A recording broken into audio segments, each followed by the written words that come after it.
pessoal, vamos começar agora a nossa oitava aula para o concurso da Guarda Municipal aqui de Londrina 2022. A nossa oitava aula vai falar sobre conjuntos e funções. Como eu disse, a aula 7 foi uma aula mais tranquila. Essa também não deixa de ser uma aula mais tranquila, é uma aula até com bastante teoria, se tratando de matemática, né? Só que a gente tem que se atentar a um detalhe. Como a gente fala de funções, você vai ver que tem algumas coincidências com equações lá de trás. Então, volte, estude novamente equações, se tiver alguma dúvida em equações também. Sempre importante que você tenha isso em mente. Essas matérias podem ser cobradas e podem te fazer perder pontos que vão fazer falta lá na frente no concurso, tá bom? Então vamos para a nossa aula 8. Vamos lá? Conjuntos e funções. Como eu disse, é bastante teórica, tem muita teoria. Vou mostrar alguns exemplos para vocês, mas é importante que você se atente a essa parte teórica, para caso caia também alguma coisa, muitas vezes é cobrado em concurso, essa parte teórica, alguns conceitos, algumas nomenclaturas, então fique atento, tá bom? O que é função? Primeiramente, função é uma relação entre dois conjuntos, na qual há uma correspondência entre elementos do conjunto A com o conjunto B. Então, para uma função, você tem o conjunto A e conjunto B, desde que tenha correspondência entre eles, tá? Desculpa. Para que essa relação entre conjunto A e B seja uma função, cada elemento do conjunto A precisa ter um correspondente no conjunto B, certo? O conjunto A é chamado de domínio, o conjunto B de contradomínio.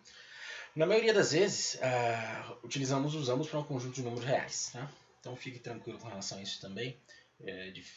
Pelo edital não vai ser cobrado nada fora dos números reais, tá bom? Então, assim, quando essa relação existe, a gente representa ela da seguinte forma. Função de A em B em função de A e B, onde o conjunto A é conhecido como domínio, como eu já falei em cima, e o B é o contradomínio. Vamos para um exemplo? Então observe os conjuntos abaixo aqui. A gente tem A, que a gente tem 1, 2, 3 e 4. Em B a gente tem 1, 2, 3, 4, 5, 6, 7 e 8. Com a função que determina nos elementos da função A em B e x igual a 2x, tá bom? Sendo assim, a gente tem que a função de x é igual a 2x e cada x do conjunto A é transformado em 2x no conjunto B. O que isso significa? Então a gente tem que de um lado a gente tem o valor de x e do outro é o valor dobrado, 2 vezes x. Então a correspondência aqui 1. No caso, se for 2 vezes 1 é igual a 2, 2 vezes 2 é igual a 4, 3 vezes 3 é igual a 6 e 4 vezes 2 é igual a 8. Tá? Acho que eu acabei falando errado. 1 vezes 2, 2 vezes 2, 3 vezes 2 e 4 vezes 2. Recapitulando, tá bom?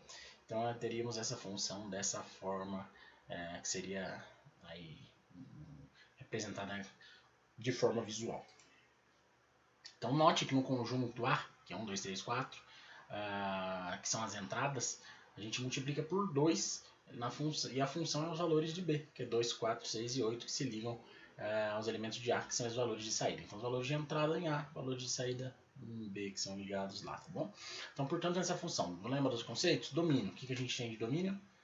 1, 2, 3 e 4. Contradomínio é o que está tudo do outro lado. 1, 2, 3, 4, 5, 6, 7 e 8.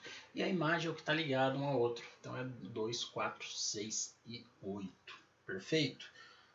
Acho que aqui um exemplo fica um pouquinho mais claro do que só a parte teórica ali só falando, né? Então vamos seguir?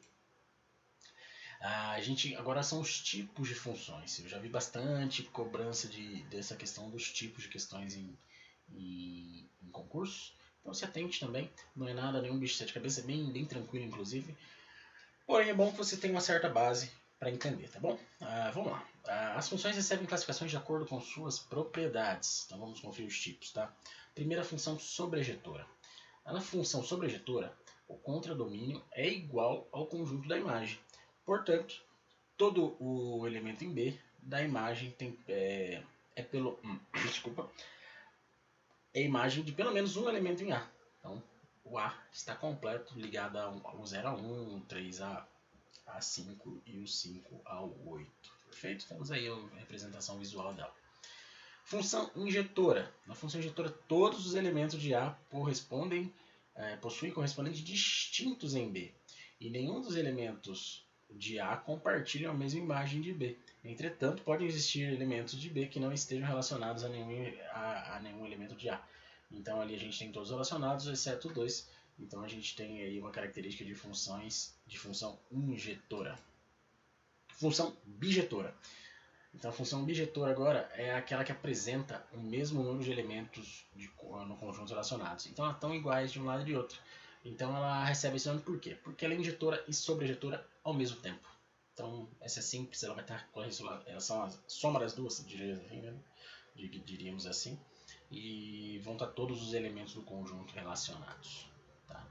Agora, de acordo com isso, a gente colocou os tipos de função. Agora, de acordo com a formação dela, a gente tem alguns tipos também. Primeiro, a gente tem a função inversa.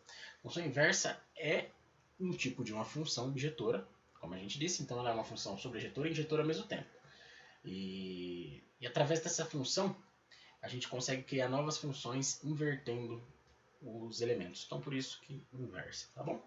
A função par é dessa forma. A função par é função par quando a gente tem o f de menos x é igual a f de x. Ou seja, a função possui a mesma imagem tanto para x quanto para menos x. Tá? Então, diferente se é positivo ou negativo esse valor de x, a gente vai ter sempre a mesma imagem. Beleza? A ímpar é um pouquinho diferente. Quando a função de x é igual a menos, função de menos x é igual a menos função de x. O que muda? Que o gráfico de uma função ímpar vai ser simétrico em relação à origem dela. Quando a gente for traçar o gráfico ali da função, ele é simétrico em relação à origem, tá bom? Mais um tipo é a função composta, que a função composta é aquele tipo de função matemática que combina duas ou mais variáveis. Então a gente vê que a função tem o f e tem o g, né, que geralmente a gente utiliza, e ela pode ser composta dessa forma, tá? Que está nos exemplos abaixo. A gente colocando primeiro o f ao g de x, que é igual a fgx, ou ao contrário ali, como está embaixo, g ao f de x é igual a gfx, tá bom? Bastante teoria, como eu disse. Então, voltem, atentem se tiver alguma dúvida. Tem mais coisa para frente, tá bom? Vamos lá. Função modular. Lembra o que é módulo?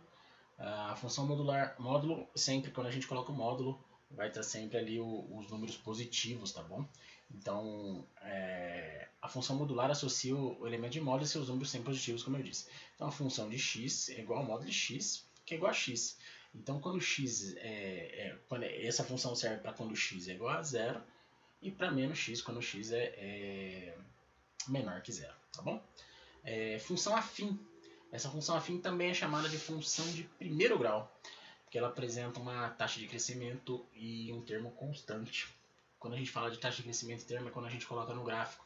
Quando a gente substitui esses valores aí por números reais, a gente coloca esses valores no gráfico, ela vai estar o tempo inteiro constante, esse crescimento ou esse declínio de acordo com o gráfico, tá bom? O A, coeficiente angular, e o B, coeficiente linear, a gente usa bastante isso em física. Não vou entrar em detalhes porque não foi pedido isso no concurso, então para vocês não se preocuparem. Mas tem bastante aplicação prática essa função, tá bom? Mais uma, função linear. A função linear é um caso particular da função afim. Então ela também está ligada à função anterior, só que sem o valor de b. Então, ali quando o coeficiente que acompanha o x for igual a 1, a função linear é uma função identidade, perfeito? Vamos lá, agora a função quadrática, que é conhecida como função de segundo grau. Então a gente tem que aí que a função de x é igual a x ao quadrado mais bx mais c. Lembra disso? Lá de trás, que a gente viu nas equações também. Sendo que o a vai ser sempre diferente de zero, porque se caso o a for zero, vai anular o primeiro termo e a gente passa a ter uma função, como a gente viu aqui atrás, uma função afim. Lógico, as letras diferentes, mas o desenho de afim, tá bom? E aí ela se torna de primeiro grau, não de segundo grau. E a, b e c são coeficientes da função polinomial de segundo grau. Mais uma, função logarítmica. Essa função é representada por x é igual ao logaritmo de ax, sendo o a um real positivo e a tem que ser diferente de 1, tá bom? Ao invertermos essa função logarítmica, passamos a ter uma função exponencial, que é o que a gente vê embaixo. Que a função exponencial é aquela que apresenta uma variável no expoente e a base é sempre maior do que zero e diferente de 1. Deu para entender um pouquinho? Como eu disse, bastante teoria, ao contrário das outras aulas que tem aplicações mais práticas. Então é preciso que você fique atento, que você estude, que você guarde alguns desses conceitos e foque, que não passe batido isso na prova, que você não perca algum ponto desnecessariamente, tá bom? Mais um pouquinho, vamos lá. Função polinomial. Por que polinomial? Porque ela é definida por expressões polinomiais. E aí temos essa fórmula aí, que a função de x é igual a nxn mais a n menos 1 vezes xn menos 1, e até chegar ali no a0, sendo que o a n menos 1, a2, a1 são números complexos, tá bom? Não se preocupem também muito com isso nesse momento. O n vai ser sempre um número inteiro, e o x também é uma variável complexa. Lembra que lá atrás a gente falou de números reais, números inteiros, números fracionários, decimais, não foram cobrados número complexo. Então é mais para a questão de que você entenda e saiba que existe isso, tá bom?